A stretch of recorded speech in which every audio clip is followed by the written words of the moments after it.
Welcome to all viewers. मैं हूं जवेरिया और आप देख रहे हैं मेरा channel easiest way to learn. और आज हम पढ़ने जा रहे हैं एंटरप्रेन्योरशिप। लेकिन सबसे पहले आप लोगों को अपने बारे में थोड़ा सा इंट्रो देना चाहती हूँ कि मैं वर्चुअल यूनिवर्सिटी ऑफ पाकिस्तान से अल्हम्दुलिल्लाह अपनी डिग्रीज की CGPA बहुत ही ज़्यादा हाईएस्ट रैंकिंग के साथ अचीव कर चुकी हूँ। 3.5 ईयर से स्टूडेंट्स को टीच कर रही हूँ विद माई ग्रेट एक्सपीरियंस। तो जो स्टूडेंट्स मुझसे ऑनलाइन क्लासेस के लिए इंटरेस्टेड है, डिस्क्रिप्शन में मेरा नंबर है, आप मुझसे इजीली कांटेक्ट कर सकते हैं। Lecture number 26, marketing mix. Marketing mix basically क्या होता है? आपके पास एग्जाम में अगर लिखने के लिए आ जाता है कि मार्केटिंग मिक्स लिखिए, तो हम लिख सकते हैं कि मार्केटिंग मिक्स कंसिस्ट करता है 4 एलिमेंट्स के ऊपर या 4 वेरिएबल्स के ऊपर। जो ज्यादा इजीली दिमाग में कैप्चर हो हम डायरेक्ट वो लेंगे, ठीक है। तो मार्केटिंग मिक्स कंसिस्ट करता है 4 एलिमेंट्स के ऊपर। Number 1 product, pricing, distribution, promotion. याद रखना है, कैप्चर करना है दिमाग में, लेकिन लाइन वाइज, क्योंकि सबसे पहले आप कोई भी चीज एंटरप्रेन्योर करने के लिए जाता है तो वो सबसे पहले प्रोडक्ट होता है उसका, उसके बाद उसकी प्राइस सेट होती है, उसके बाद उसको डिस्ट्रीब्यूट किया जाता है, मतलब कहाँ आपने सेल करनी है, किस जगह पर आपने जो है वो एक प्रोडक्ट को अपना सेल आउट करना है, तो वो डिस्ट्रीब्यूशन चैनल्स में आता है। और फिर लास्ट वन बेसिकली प्रमोशन, कि आप इसको किस तरह से अपने प्रोडक्ट को आगे ले जाने के लिए प्रमोट करते हो, तो ये प्रमोशन आ जाता है। Now come to the next step, steps in preparing the marketing plan. किस तरह से आप एक मार्केटिंग प्लान के लिए स्टेप्स जो है तरीकेकार स्टार्ट कर सकते हैं। तो पहला है सिचुएशन एनालिसिस, यानी कि सबसे पहले आप अपने सिचुएशन को एनालिस करोगे, यानी कि सिचुएशन को जांचोगे। सिचुएशन एनालिसिस क्या होता है? बेसिकली क्या आपने देखना है कि आपके अंदर बेसिकली कितना एक्सपीरियंस आप गेन कर चुके हैं। पास सिचुएशन के अंदर अगर आपको कोई घाटा हुआ है तो वो आगे ना हो। तो basically situation analysis entrepreneur must conduct because the entrepreneur provide a review of past performance and then include the industry analysis also.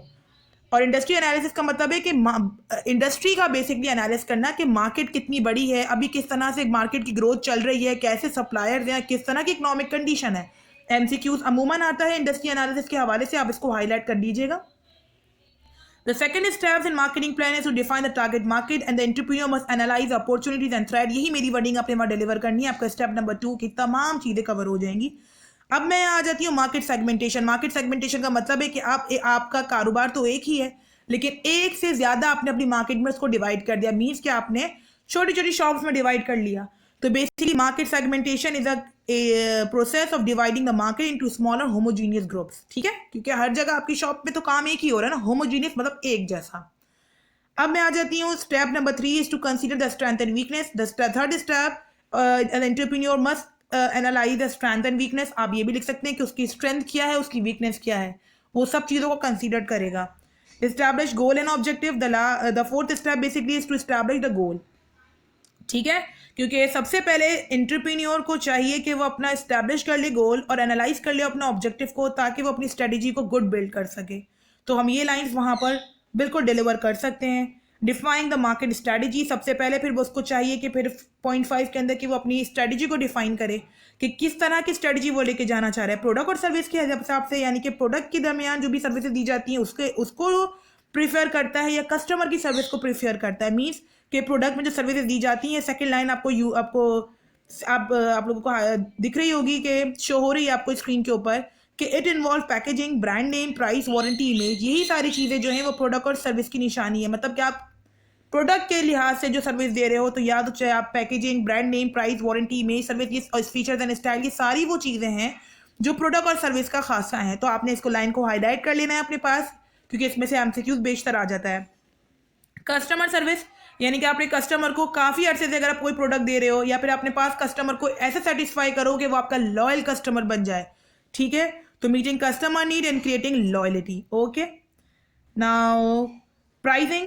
अब बेसिकली यहाँ पर हम वही पॉइंट है, बेसिकली पॉइंट नंबर 5 ही चल रहा है कि किस तरह से आपने डिफाइन करनी है मार्केटिंग स्ट्रेटजी को और कौन सा एक्शन प्रोग्राम करना है, यानी कि किसके साथ जाना चाहते हो, प्रोडक्ट और सर्विस की स्ट्रेटजी के साथ जाना चाहते हो, कस्टमर सर्विस की स्ट्रेटजी अडॉप्ट करना चाहते हो, या प्राइसिंग बेसिकली क्या है, सबसे ज़्यादा डिफिकल्ट है किसी भी एंटरप्रेन्योर के लिए कि डिटरमाइन करना है अप्रोप्रिएट प्राइस। हाईलाइट कर लीजिए, MCQs आता है। और प्राइस किन किन नेम से आती है अमूमन, आप ये भी हाईलाइट कर लो। कॉस्ट भी प्राइस है, डिस्काउंट भी प्राइस है, फ्रेड एंड मार्कअप, ये वो 4 चीज़ें हैं जो प्राइसिंग में आती है। अमूमन MCQs आता है और एग्जाम में भी MCQs आएगा।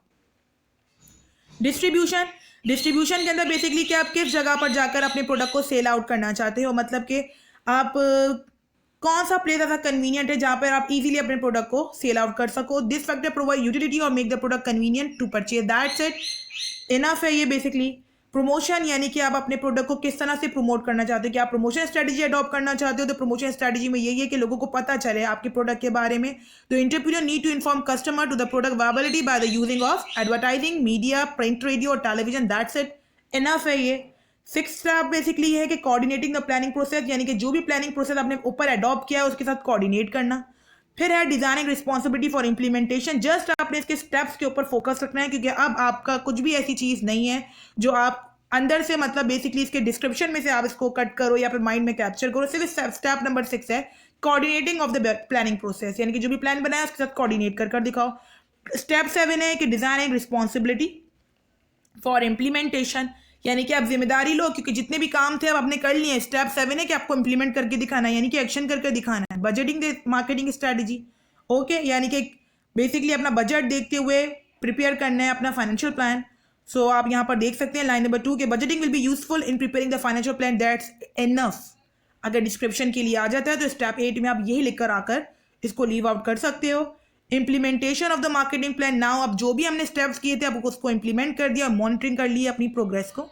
ओके, ये वो सारे स्टेप्स हैं जो किसी भी मार्केटिंग प्लान के लिए बहुत ज़्यादा इंपॉर्टेंट होते हैं, और ये 10 स्टेप्स हैं, लाइन वाइज आपने अपने कैप्चर करने हैं माइंड में। इसमें से एमसीक्यूज भी आता है और इसमें से एक लॉन्ग सवाल भी बनता है पूरा पूरा। आई होप कि आप लोगों को ईजी वे में समझ में आ गया हो, और अपना फीडबैक मुझे कॉमेंट सेक्शन में ज़रूर दीजिएगा, मेरी वीडियो को ज़रूर शेयर कीजिएगा और मेरे चैनल को सब्सक्राइब कीजिएगा।